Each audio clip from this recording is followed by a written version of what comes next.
train up a child in the way he should go, that's not from the pastors, that's to the parents. And if we haven't established a way that we should go, there's nothing to depart from.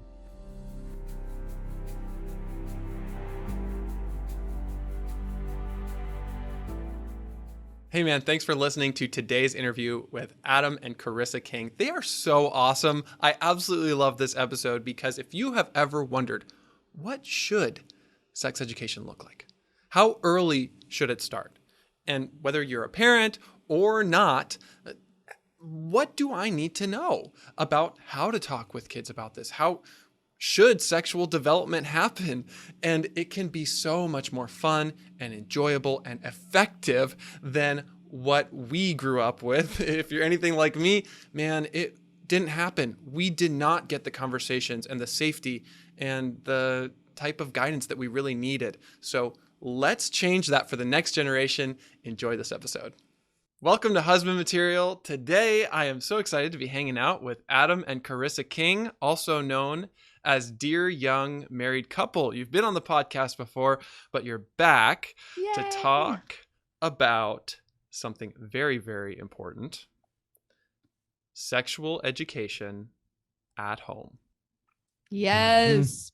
We're big proponents. Thanks for having us back on, Drew. It's always You're good welcome. Always good to be with friends. Yeah. Right. Yeah. I got to visit you guys in Sacramento, which was so fun. That was good. That was fun. good. We had you over and had you on our podcast, and it was great as always. You've been on our podcast a couple of times, and we always get such good feedback about the nuggets of wisdom that you put out there. So thank you. Kindred spirit. Mm-hmm. Yeah. Well, you're welcome. I feel the same way. And that's why I'm so excited about this new resource that you all have created called Having the Talks, because one just isn't enough. Yes. A guided conversation game on sexuality for parents and children, which, by the way, I have been using. I used it this morning. It's this card deck, and my daughter and I did 15 cards. Oh my goodness. That's awesome. Wow. I love it. That's great. And your daughter's young, so you did the caterpillar side, yeah? That's right. So nice. We'll get into all of what that means and how it works and introduce you to this resource. But first of all, why are you so passionate about this topic? Well, why not be proactive instead of reactive? I think we're passionate because we work with a lot of broken people. My wife is a marriage and family therapist. I am a life coach. We've worked together as a team helping marriages and individuals with sexual addiction. And we've noticed that, what is that saying that, an ounce of prevention's worth a pound of cure? So often, and this is also looking back at our own childhood, that so much could be done to prevent the pain and the brokenness that often happens with kids, especially in Christian homes. If they had someone to go to talk about these hard subjects. I mean, sexuality is not straightforward. Yeah. It's not find a lady, get married, and have sex. There is so much there that we're having to work through. So this card deck really is just a way of opening the conversations with the kids and empowering parents, because parents, I think, a lot of times are scared to talk about this, and we'll get into this, I'm sure. But it's really coming from that place. Just to add to that, in Christian homes, the attitude around sexuality is often that of silence or that of just pure negativity. It's bad, it's sin. And so very rarely, in fact, to be specific, about 9% of Christian homes, and we've done this survey multiple times, over thousands of people now, and every time it's right around that 9% mark. 9% of Christian homes have the upbringing that, sexuality is a good gift to be celebrated in the covenant of marriage. So 91%, it was either silence, sex is bad, or maybe they had the talk and it was just like this obligatory thing. And then that's it, nothing else. So it was really awkward. 91% is really our Christian brothers and sisters are having an unhealthy upbringing around sexuality. So then we see the fallout from that, whether it's sexual addiction or pornography, or even just not knowing each other sexually, not knowing how to know each other sexually or celebrate sex as a good thing. We see a lot of that in marriage as well, that we end up doing a lot of work with those folks too. So and just to pull back from sex and think about this whole subject of talking to your kids about a subject. Think about it like talking about finances. mm-hmm. We all know that finances in marriage can cause a lot of problems, right? Like my tendencies and how I look at it, safety I want, and maybe the adventure she wants, how those desires, there's conflict, and there's so many things that come with the idea of money and finances. Can you imagine? Well, actually, a lot of kids get this, but maybe 1 or 2 talks of this is what you should look out for. Make sure you pay your bills. Like sometimes parents they're not very helpful to their kids around finances. And it's not a shocker that maybe they struggle for 10 years around finances because they had 1 or 2 talks and there wasn't much modeling going on.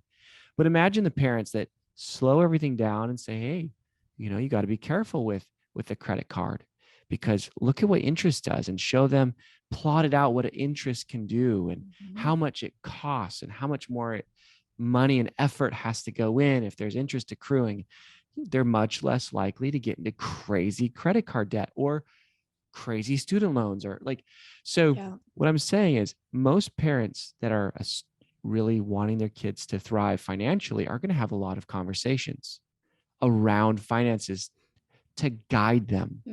Yeah. Right? They're not going to have just a single talk. No. They're going to have tons of talks. And I love the way Rodney and Tracy Wright put it in their book, How to Talk to Your Kids About Sex. They say it's not the 100-minute conversation, it's the 101-minute conversation. Yes. Exactly. And how those felt to the child. Yeah. That's imperative. So one of the things that we want to talk about and bring I shine the light of clarity and focus on this is, are you an askable parent? Can your child come to you with something they may be a little bit, that's weird. I've never heard that word, or I've never seen that. Can they come to you and safely without you freaking out? Because if you freak out, they're going to, even in a good way, oh my word, where did you hear that? Cut off all your friends, never again. Right? Like they're not going to come to you again because that was crazy. I just want to have a conversation. Answer my question, please. Don't make me feel bad or weird or shameful for asking it. As children, we need to both have these conversations and feel like it's safe and enjoyable and life-giving, maybe even fun. Yes. But that's not hard to do. And as a parent myself, I know it can be easy to just think, well, that's kind of hard. I'll put it off till later. They're too young anyways. They need to be older. So what would you say to that question of how early should sex ed begin? Yeah, we get that question quite a bit. So we'll share with you how we designed having the talks. And first of all, we designed it as a game on purpose. We wanted it to be playful and fun and normalized. We didn't want it to be this long, this big talk at age 12, Sit down. Right. It's so dramatic, this is your passport to purity. That's hilarious. Yes. Exactly. So we wanted anything but that, right? So we made it these, I like how you said, or what you quoted from that book, that it's, 101-minute conversations. Now these conversations can turn into more than 1 minute, but when they are 2, 3, and 4, it is going to be probably 1-minute conversations like you had with your daughter. 15 conversations this morning. Yeah. Would you say the majority of those were less than a minute? They were pretty short. Yeah. And also, there were some questions that she just didn't know. I was like, right. Okay, what part of your body do you like the most? That was pretty easy to answer. What part of your body do you like the least? Mm-hmm. And I was actually kind of happy that she didn't have one in mind. Nice. That's good. Before all those body image issues come into play. But the funny thing Yes. was, I had to stop the conversations because she just wanted to keep going. It was that fun. Yes, that's great. And who I knew love that talking about sexuality could feel that way? Exactly. Yep. And so if you're doing that, how old is she? 5. So you're doing that at age 5. Think about at age 12 or 15, if you've cultivated, and this is my answer to your question, if you've cultivated a beautiful garden bed of, there's rich soil, there's nutrients, there's water. This is your source. I'm your parent. I'm representing God. I'm trying to parent you the way God wants to parent us. And I want to be there for all your questions, all your woes, all your hurts, your pains, anything that someone says to you or you learn, or all these, I want to be there for you. And you're cultivating that from age 5. Now, we recommend starting super young. We have started super young with our kiddos, and as early as they can talk. We had having the Talks card deck beta tested as early as age 2. So basically as early as they can form complete sentences. And we have the statistics on our website, and if I'm recalling them correctly, at age 2, it was about 40% of the deck that they understood. Not that they knew the answers to, but they were giving a relevant answer.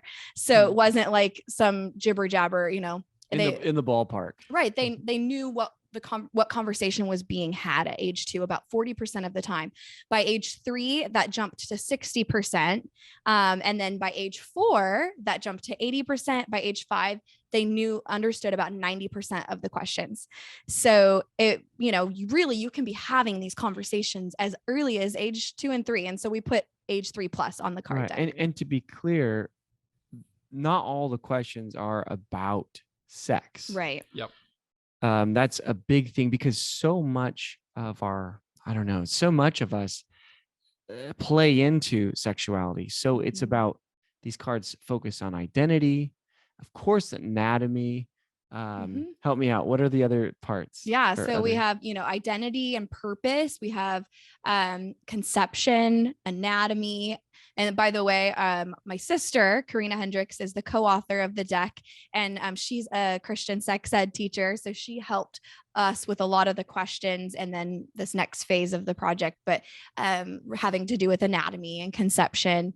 So we did a lot on reproduction, which, by the way, we do focus on that because that's part of sex ed, but that's not the main focus. We focused a lot on identity, the celebration of sex and marriage, emotional awareness.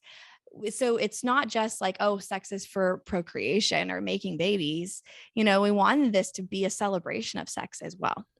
Yes, because sex is one category within sexuality. Right. Sexuality is so much bigger than sex, and it includes our spirituality. And that's one of the things I love about the way you frame these conversations. If I can give this away, card number 1 is, how did God make you special? There you go. Yep. What a great question. What a great question for anyone to answer. Yes. Yep. And just to meditate on. Exactly. And we want our kids saying that often. Our kids will use that phrase because we repeat that phrase a lot, and we'll ask them questions about God making them special. So now they'll talk to each other that way. One of them will say something, and our son is 3. And so he'll say something like, he gets mad at something, he can't fix the toy or whatever. And Adeline, she's 4, will turn to him and be like, Forrest, that's okay. God made you special and you can do that. She's encouraging him with that language. So it's special to us it's happening at that young of an age. This is revolutionary. This is so different than what we typically think of as sex ed. Yep. It really is. Well, just like the finance analogy, or what we're trying to do, is there's so many facets to finances. Same thing with sex. It's not just this is what intercourse is. And I think that's when we talk about the talk, that's what people think about. I'm going to sit my teenager, or 11, 10, normally it's more like 13 or 14 where they already know everything. They sit them down like, son, do you need to know anything else? like it's kind of like, this is what sex is, and that's what I do, you know?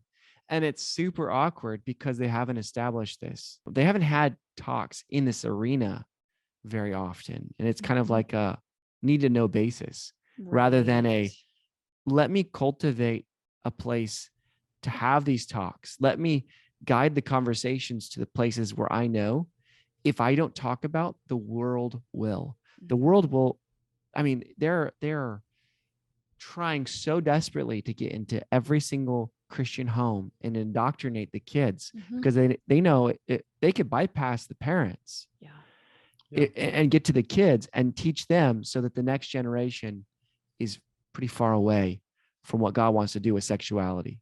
And that's a great reason why these talks about sexuality and our bodies need to start so early, because they're already starting early outside the home. Exactly. They're having 1,000 10-second conversations and TV commercials and little advertisements on the internet. And that's it. At school, it's happening. It's happening everywhere. So if we're not having those talks, then we are basically giving the microphone to everybody else. That's exactly it. Yep. And I mean, if you think your child is too young, really consider the target age range of these conversations in the world. They're targeting our kindergartners. Kids as early as age 3 can now have surgery for transgender tendencies. Like we just received a DM the other day from somebody who sent us, it was an article that this one children's medical center is offering transgender surgeries as early as age 3. So if you think your child's too young to talk about how beautiful God made their bodies and, you know, good things and use body part language and celebrate sexuality from a godly perspective at age 3, then you have another thing coming in a few years. Yeah. I mean, the takeaway here is if you don't teach your children about sexuality, someone else will. Yeah. Well said. Wow. One of the questions that I was using this morning was, are you a boy or a girl? And how do you know? What a simple, safe way of beginning to address some of those transgender issues. Right. Right. And how confusing if a parent hasn't talked about this and then all of a sudden they go to a school and they form a deep relationship with a teacher who has an antithetical view from yours, like about sexuality. Can you imagine the damage that could happen at an early age of just like questioning, making them question what they are and how they know it? Yeah. So I just don't want to flip the dice or, you know, roll the dice and hope and pray that I have everything lined up, that my pastor is going to teach the kids about their gender and everything they need to know, and me just stay completely absent from sexuality.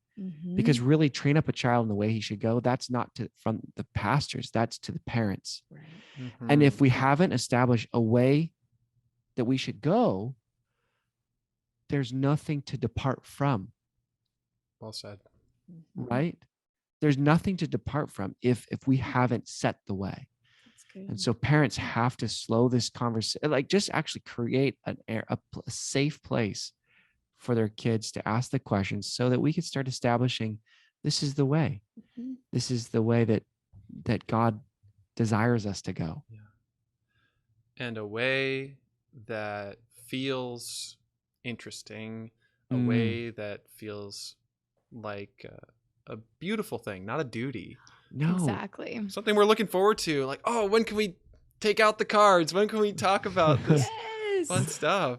And we had hoped for that, but it wasn't something we were like trying to pull or expected in the beta tester feedback. Yeah, that's true. And so when we were doing the videos with, you know, interviews with our beta testers, that was something we kept hearing over and over was their kids wanted to play. Can we play those cards again? Can we do that after dinner again tonight? I think that the kids are more curious than we give them credit. Well, we give them credit for, but we leave sexuality out of that. Yeah. That, let me answer these questions. Let me look to answer these questions. Because as soon as parents have, like the beta testers, opened up the card decks and kids actually saw what was on the cards, some of the kids that could read, they were excited about doing it because they had these questions already. Yeah. Yeah. So it wasn't like they hadn't thought about this. It was like, oh yeah, we get to talk about this. Yep. And even some of the older kids, like that already had, some concept of sexuality and some of the awkwardness that was already built around that, when they saw the cards and they had those giggles and whatnot, they were still gravitating toward, they were coming back or peeking at them or asking their parents more questions, even though they had already gotten off to maybe an awkward start. Mm-hmm. I hear you saying that kids want to learn about sexuality, that we are naturally curious from a young age. That is a normal and important stage of sexual development. And if we don't have a place for curiosity with our parents, it seems like it makes a lot of sense why so many kids turn to porn and why so many of us were sexually educated by pornography, which hijacked our curiosity. And curiosity became seen as a problem. But no, our curiosity, yes, it can get us into trouble. But if we're having these talks, then our curiosity should be leading us into greater health and growth and maturity. That's it. Totally. Right. So reclaiming curiosity. I love it. That's a great tagline. There's a book. It's great. Yep. That's exactly what it is. Yeah. We want to be there for our kids. What we're finding is that, well, like for instance, my own story, I had the one talk, and I had lots and lots of questions, but we had never had it before, and I felt really, really weird. I could tell my dad was uncomfortable, and my dad's a good guy, like loves Jesus, solid man, lots of integrity. But he felt awkward. I could feel the awkwardness, and I wasn't going to come up with some questions that I had, it just felt weird to ask those. So, what do I do? So when I want to talk about dating, that feels weird. I don't know what do you feel about dating? And we didn't really talk about dating. We didn't talk about, so when you shut down one part, so many other conversations are tied to sexuality that start shutting down and becoming off limits, which just create I don't know, like suppression of curiosity. But you can't suppress it for very long. Right? So we're just left, Google, Mother Google, please answer my questions. Father Google, answer my questions, and it will, but not in the way that you would like. Yeah. Over and over again, I hear a similar story from the men I work with that resonates with me too. We were able to talk about a lot of different topics growing up, but not sex, not sexuality. This was the one that was left out. This is the one that was neglected. This is the one where we felt abandoned. And that is the bedrock of unwanted sexual behavior as an adult. Right. And it's the seed for shame. What do you mean by that? Wow. I was just trying to wax eloquent and not be questioned. Well, because when there is intrigue and questions are not being asked and it starts to become a taboo, as you know, and your listeners probably know, the age of average exposure to pornography is 8 to 11. So we actually do a lot of the premarital counseling for our church, which is fairly large. We've changed our language to, have you been exposed to pornography, to what's your exposure been like to pornography? It's not if people have been, it's how much and how has it affected you? We've never had anybody say, I've never seen anything. Everybody has seen something. So what do you do with that when those images come across your screen? Oh my word, like that was crazy. but I can't tell anybody because I know I'd be in trouble. And if I'm in, you know what I mean? And that's, I'm sure, not what my parents would have wanted, or whoever the listener is. Like, what do you do with that? Mm-hmm. So that's how it leads to shame, and Right. especially shame for what if I liked it? Yes. What if I was excited? Right. What if I wanted to go look at it again? Or maybe not even pornography. What if I saw a beautiful girl and I was aroused by her? And what do I do with that? Yeah. Is that okay? Is that me being perverted? Is that like, so there's so many things, and that's normal. God created you like that. However, when there's no teaching around this, and kids that maybe have an overactive conscience or non-active conscience, or like, there's so many places to be snared in this if there's no discipleship. That's it. Yeah. There has to be discipleship, and fathers and mothers are tasked with that. But sadly, one of the greatest tools of the enemy, which is sexual addiction, sexual perversion, is also one of the most silent subjects in the church. And that's why we're finding the brokenness that we're finding. Yeah. Yeah. We want that discipleship to start early. And so we have, even like that, what you said, what if I was aroused? What if I liked it? Right? There's a question in the card deck that says, what happens in your body when you like someone or you feel turned on? Now that's an awkward conversation if you've never had any conversations like that, and you pull it out with a 15-year-old and say, what happens in your body? Right? But if you're cultivating it from a young age, that's not weird. Like my sister, who just got married and came back from her honeymoon, is recounting all this excitement and celebration about what happened, right? Like, and a lot of people would be like, oh, that's weird. Like, shouldn't she just keep that between her and her husband? No, because we've cultivated a celebration of sex in our family, and it's exciting. She wants to come home and share how awesome it was, or any questions she had, and it's a good thing. Right. So if you talk about what happens in your body, and this is something my mom did really well with us girls, is when we were 6, 7, and 8 and having changes in our body, we were talking about those things openly.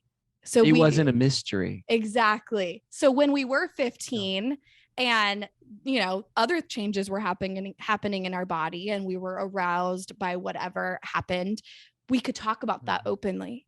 And it was a good thing. It was celebrated. It was like, oh, that's awesome. That's how God made your body. Like that means it's working right, and then there were parameters around that. And the boundaries weren't looked at as rules. It was looked at like the Song of Solomon. If you think about that, the friends in the Song of Solomon, they were mentees of the woman. She was teaching them about sexuality. And so she was saying, all this poetry, all this beautiful experience that she was having sexually, she was sharing it with them in an appropriate way. It wasn't voyeurism. She wasn't like doing anything in front of them, but she was celebrating it with them. And then she said, hey, don't awaken love until it's ready. Right? Like, so she's giving them these boundaries after she's celebrated what good thing it is. And that is the model that we want to adapt for ourselves as parents. I love that. Teaching blessing and boundaries. That's it. Yes. That's it. Out in the world, there's some blessing. It's like, hey, it's okay, do whatever, but there's no boundaries. Right. And then it feels like in a lot of our Christian churches and homes, there are a lot of boundaries, like what not to do, but not a lot of blessing. Yeah, It's true. Yeah. You really need both. You really do. You really do. Because that's exactly what God does. And he's the perfect parent. Gives us boundaries and blessing. And this is one of the most beautiful things that God has gifted us with is sex. And the ability for intimacy. It's amazing. It's beautiful. So let's celebrate it. God meant it to be celebrated. So these cards really are just to give parents an idea of where to go, what to, and just to explain a little bit further. So when we're talking about the caterpillar or the butterfly, you want to Sure. Talk Yeah. about that, babe. So each question, there's 100+ questions in the deck, but each card has a younger version of the question and an older version of the question on the other side of the card. So, the caterpillar question might say, how did God make you special? And then on the butterfly side, which is the older version of the question, it's how are you made in the image of God? What does it mean to be made in the image of God? So it's more of it requires more critical thinking. They're thinking a bit more deeply. And people ask, what age do you switch to the butterfly side? It's up to you as a parent. If you've never had any conversations with your children around sexuality or hard stuff, or even like emotional awareness, you might start with the caterpillar side, even if they're older, but then you can shift to the butterfly side as you're seeing a lot of comprehension and comfort with you in these conversations. So, again, the beta testers, we saw that shift somewhere around 8 years old. Is when they started, maybe they would do half of them still caterpillar, but half of them butterfly. Some of them were shifting all to butterfly by the time they were 8 or 9. So you can look at all those stats on the website. And honestly, parents, it's never too late. We had some parents that, their kids were older teens and they tried to bring these conversations and the kids just shut them down. Like, this is dumb, mom. And she's like, okay. And she just leaves them. And we were like, oh, that's tells you a lot. Mm-hmm. We would have been just like, no, parents own it. I've been silent on this, but I want to be there for you and answer these questions and talk about it. And this would still be a good place to start. So it's never, I don't think it's never too late, right, to be there for your kids. And I loved how you said that, Drew, a second ago, that we've a lot of us have been abandoned sexually. Let's not do that. We can show up again for our kids. Yeah. And I think this is a good opportunity. Right. Yes. We can give the next generation what we didn't get. That's right. We should have had. Mm-hmm. One of the gifts of this, I've heard you talk about as the power of first mention. What is that? Yes. The power of first mention. It's actually a theological statement. So in scripture, when something is first mentioned, we use that as setting precedents for anything that builds upon that in scripture. And we can use that same concept in our parenting. If we get to our children first, we get to set precedents. Mm-hmm. We get to craft the worldview. That's right. So we get to tint the world, the shade that is most truthful, rather than starting with a shade that's a lie. And you're going to get, no doubt, questions that come from other sources where they had the power of first mention.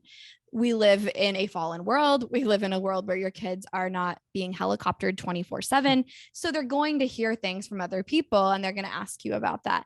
And so you're not always going to have the power of first mention, but as much as possible, have the power of first mention rather than them coming to you and saying, hey, like someone was telling me about this phrase, what's oral sex? What if you got to explain what oral sex was first? And so then when they heard it from their friend, they're like, yeah, I know my parents already told me, I know what that is. Right. Yeah. So, and we're not saying like, tell your three-year-old what oral sex is. Like they're not going to comprehend that. These still require a discernment. Exactly. Discretion. Right. But, you get to have the power of first mention as much as you plan to. And then when you don't plan to, there will be times when you don't have the power of first mention and you get to correct and guide. And that's okay too. Course corrections are important in the journey. So with a topic like oral sex or pornography or transgender or LGBTQ, if the first time I hear that word comes from a parent, then I'm probably going to view it more like my parent. And maybe it will feel more normal rather than forbidden, thrilling, magical. That's well said. Yeah, there's a sense of safety there if you heard it from your parents first. Yeah. They're the source, right? But if you hear it from a non-source first, you wonder if it's okay, if it's taboo. What if you liked it? What if you saw, so there's all these questions. There's a lot of gray. There's a lot of unknown. It's anxiety provoking. But if you hear it from a parent first, there's safety. It's like, oh yeah, that's no big deal. My parents told me about that. Right. I know about that. And I can ask them more questions. If my friends tell me something that's confusing, I'll just go back to the source. That's so good. That's so good. We've done a pretty good job of discussing prohibitions, right? Like that's pretty much the main narrative around sex in the church are the prohibitions. And then we've actually done an okay job in certain church circles around permissions, like what is okay. But it usually stops there. It's usually just a discussion of prohibitions and permissions, and we don't ever really get to the celebration of sex. And that's what we want to promote with these cards, is that it's celebrated. It's a good gift. It's not the only thing in life. There's lots of other things in life. And actually, like Adam said, the card deck is not just about sex, but sexuality and everything that it encompasses. Yeah. So that's our heartbeat with this deck. Awesome. Should we play? Yeah, let's play. Oh, All right. Okay, pick a card, any card. Chris is an excellent parent. She's going to answer all of them. Oh man. I have not memorized card numbers. You want to pick one up and just share it? Okay. Going with card number 30. He's going to pull the hardest one. Watch. What is ejaculation? For boys, have you had an ejaculation? All right. So that's on the caterpillar or butterfly side. Interestingly, that one is the same on both sides. I thought so. So on some of the questions, if they're purely scientific or kind of like a psychological concept that both younger children and older children could get, we just kept the card the same. So if there's no really difference in comprehension, so that, if you want to ask it, you can, if your child can comprehend that. If you feel like they're not going to be able to comprehend it, you can wait, but there's no other way to ask that question. It's a scientific fact. What is an ejaculation? Yeah. So it's interesting because we had a monthly live date night a couple weeks ago on having the talks. And some of these questions, parents are like, wait, I need to figure out what the answer is if I'm going to try to educate my child. And one of the questions that came up was like, what's the difference between sperm and semen? Because a lot of parents didn't know the difference. They were like, I've always used them interchangeably. Like, so if I'm going to teach this, scientific fact, I got to get educated myself. So, if you don't know, like, wait, I want to say this the right way. What is an ejaculation? I'm going to share this with my child if they don't know the answer, or if they have a preconceived notion of what it is. Maybe they heard it from a friend. Then I want to correct that and, help them understand it more fully, and also destigmatize it, take the taboo away, and let them know this is a natural process. This happens for boys, and you're not bad if it happens. So my mind actually went to nocturnal emissions. Right. Nocturnal ejaculation. And that's in the deck too, I think. Yeah. But that's where my brain went with that. And that's a biological thing that happens in boys' sleep. Mm-hmm. And a lot of parents don't prepare them for it. If there aren't the talks, that boy is gonna be like, something just happened. It felt really good. And I have no idea what that was, but that wasn't normal. Right. And that could lead them down to more exploration and maybe talking to a friend, which you can't control the information from friends or Google. Yeah. So having those discussions are going to be imperative and what we try to do generally is try to give the best answer we can. And it's so difficult because when we're talking about this now, everybody's going to apply it to their child now, which our answers are going to be vastly different depending on the age of the child. We might not talk to Forrest about, who's our 3-year-old, about this right now. Probably wouldn't pull that card. Well, he wouldn't understand it yet. He wouldn't understand it. Yeah. Right.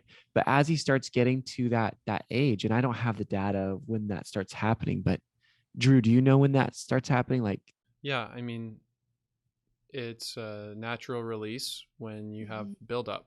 So that buildup usually comes closer to puberty. Yeah. So if you've talked to them about that a couple years before that, and they know it's going to come and they expect it, then it's not this crazy weird thing when it happens. They just say, hey, that, when we were talking about nocturnal emission or ejaculation, like that happened. And then guys can be like, oh, wow, that's awesome. And then you're you guys, reaching puberty. Good job. Yeah. You're reaching puberty. It happened. I'm also thinking about how this can prevent abuse, because Oh yeah. if a child's sexuality is awakened, for example, as a little boy with an adult, they don't know what's happening. They don't know, oh, that's an ejaculation. He just did something to me. Yeah. Then it's terrifying, or it's taboo. So also I see this as possibly very protective and maybe preventative for abuse. Absolutely. So true. Well, now if you guys are talking about this, you have names for everything. You have a category for it. A lot of times trauma is when our story enters a place that you have no ability to hold it. Right. And so if they're abused and they have nowhere to hold it, and then it becomes secrecy and shame and all this other stuff, like, it could go on for years. It could not be discovered until they're older. But if they have a place to hold it and they're like, wait, hold on, this and that happened, or if it is happening, they're like, no, that's not okay. We talked about this. So it becomes definitely a barrier for, it's not unbreakable, but it definitely will help the parents find out quicker and have a place for the kids to hold it. Yeah. And with regards to abuse, most children who are sexually abused don't get abused by a stranger. They're abused by people in their family, usually people in the extended family, or even like step parents, but it's people who are familiar, who have, in a sense, even if they didn't call it this, but they've groomed them. They've gained a lot of comfort with that person. There's a lot of familiarity, and it's special bonding. And so if you have already developed conversations with your kids that say, hey, anytime, an adult talks to you about something that you have questions about, or you're confused, you don't know, always tell mommy and daddy. And then even just the regular download, like we just went camping. And so I was showering my daughter, and, we just had gone camping, and I'm downloading everything with her. There's nothing bad, not trying to investigate anything. I'm just like, hey, so when Auntie D took you to, on that adventure hike, what did you guys do? What did you talk about? There's nothing investigative about that. But I'm making this a culture of download whenever we're with family and adults. And, and when you were at the lake and you were on that tube and you guys were floating off, was that a little scary? And we're talking, what does that mean to be scared? And you got a little further than you thought you were going to go, and so we're cultivating an open discussion of download from the school day, from the day at Grammy's house, from the day at camping. And so it's not weird when we want to download when they had a sleepover with friends, or they had, it's just they tell their parents the highlights of everything. And lowlights. Yeah, there you go. Lowlights and highlights. The highs and the lows and the uncomfortable questions. Thank you so much for giving me a way to have these conversations with my kids. Aww, absolutely. It's an honor. Thank you for trusting us and using the resource. I'm so thankful you were able to have 15 conversations this morning. Yeah. And I can't wait to see what happens from the rest of the cards. Yes. How those go.